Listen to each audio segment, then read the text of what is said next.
Hello, my name's Gillian Moore and I'm the Director of Music at Southbank Centre in London. And I'm here to talk to you about a concert that would have taken place on the 22nd of April in the Royal Festival Hall, given by our wonderful resident orchestra, the London Philharmonic Orchestra, and conducted by Karen Kamencek. This concert marks the midpoint in the LPO's 1920 season at the Royal Festival Hall. But the concert on the 22nd, that's something quite different. That's part of the celebrations which are going on around the world and indeed all year at Southbank Centre of a very special musician. It's the centenary of the birth of Ravi Shankar. Now, Ravi Shankar, I guess he is the person who really brought the great tradition of Northern Indian classical music to the West. He is the single most famous Indian classical musician. He died 8 years ago in 2012, but he lived a very long life, during which he was not only a great virtuoso in this phenomenal tradition, but he also lived at a very particular time. You know, he lived at the dawn of the age of mass communication and global travel. So he was able to be, I think, the single most powerful ambassador for his great tradition. He collaborated with many of the big figures in the arts in the West. So we think, for example, about John Coltrane, jazz musician. John Coltrane named his son Ravi after Ravi Shankar. He worked with, very famously, with George Harrison of the Beatles. George Harrison became a very serious disciple of Ravi Shankar, and also with Philip Glass, who became one of the 20th and 21st century's most important composers in the West. The music of Ravi Shankar has a long association with the LPO. They first collaborated with him in the 1980s. And in fact, Ravi Shankar's association with Southbank Centre goes right back to 1958, when he gave his first ever concert in the Royal Festival Hall. And he very much has been associated, had a long relationship with Southbank Centre and the Royal Festival Hall particularly ever since. That's why we want to celebrate his music all year. The LPO has, just before all the lockdown happened, I'm very pleased that they were able to give the second performance of Sukanya at the opera. They already performed the opera a few years ago in the festival hall. And in November, on the 18th of November, very much planning to perform another concert with Zubin Mehta, who's again a close friend of Ravi Shankar, of the second sitar concerto with the soloist Anushka Shankar, who is Ravi Shankar's daughter. But this concert on the 22nd was to feature Shankar's Symphony. Now, collaborating with Zubin Mehta and with other Western musicians, and with Philip Glass, and in fact with Yehudi Menuhin, who had a very famous collaboration with Shankar in the 60s and 70s.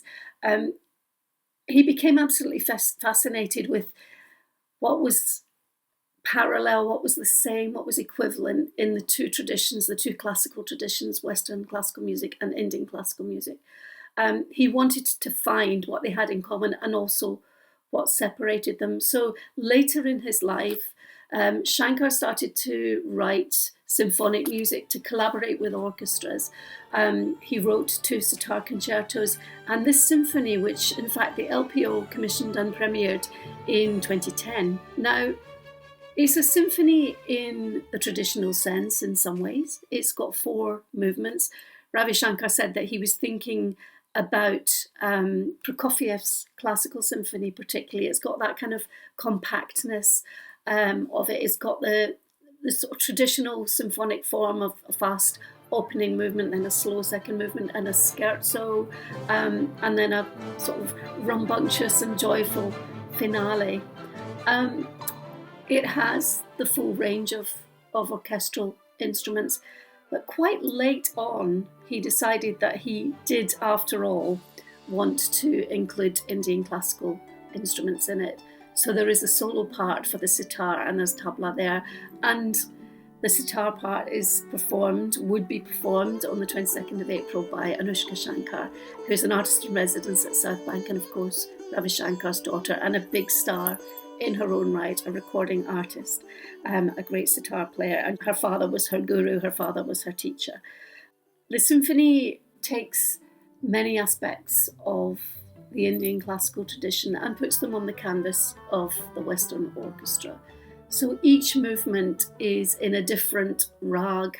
A rag is, of course, the scale or the mode and the set of pitches, the set of notes that each Indian classical composition is based around it. An Indian classical composition unfolds the rag and then improvises on it, plays with it according to a set of very, very highly developed conventions and rules and skills that those musicians have built up, just like Western classical musicians over many decades and very intense study.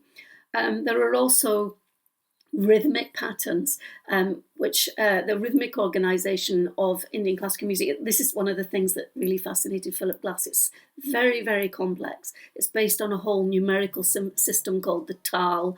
It's cycles, sometimes often overlapping complex cycles of rhythms, and you hear that in some of the movements of this symphony.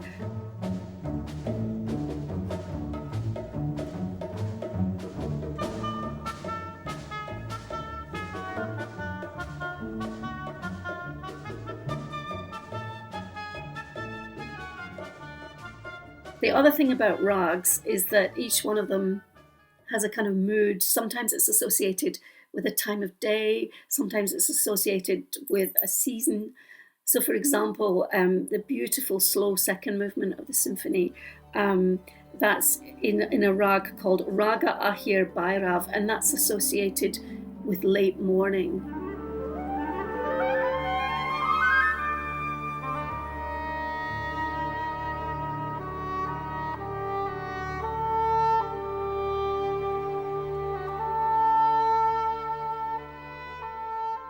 And you get nighttime rags, evening rags, summer rags, etc. One of the really extraordinary things about the symphony is in the final movement, where the orchestra is asked to do something quite different. The way that an Indian classical musician learns the complexities of rhythm is that they vocalize them, they sing and speak all the different rhythmic syllables, sometimes very, very fast. And Ravi Shankar actually asks the musicians of the LPO to sing over while they're playing. They're actually playing their violins, and obviously the wind players can't do it, but anybody who can sing at the same time is singing those rhythmic symbols. And it gives a kind of very joyful ending to the symphony.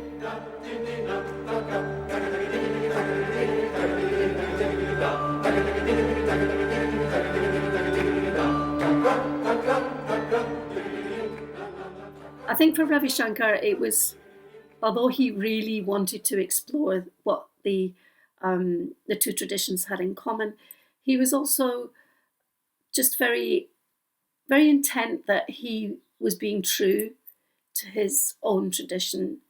He worked in many of his late symphonic compositions with the British musician David Murphy. And David Murphy tells a story where when he was working on this symphony, they'd work together and he'd take away what Ravi Shankar had composed and work on orchestration himself overnight. And, he says trying to be sophisticated and clever. And then Ravi would say in the morning, "You've put too much makeup on the rag." He wanted it to be pure. He wanted it still to be absolutely authentic to the tradition. And that's what's really wonderful about Ravi Shankar and the great breadth of the musical landscape that he sought to explore. With all that curiosity, he still remained absolutely true to the tradition of which he was undisputably a great master.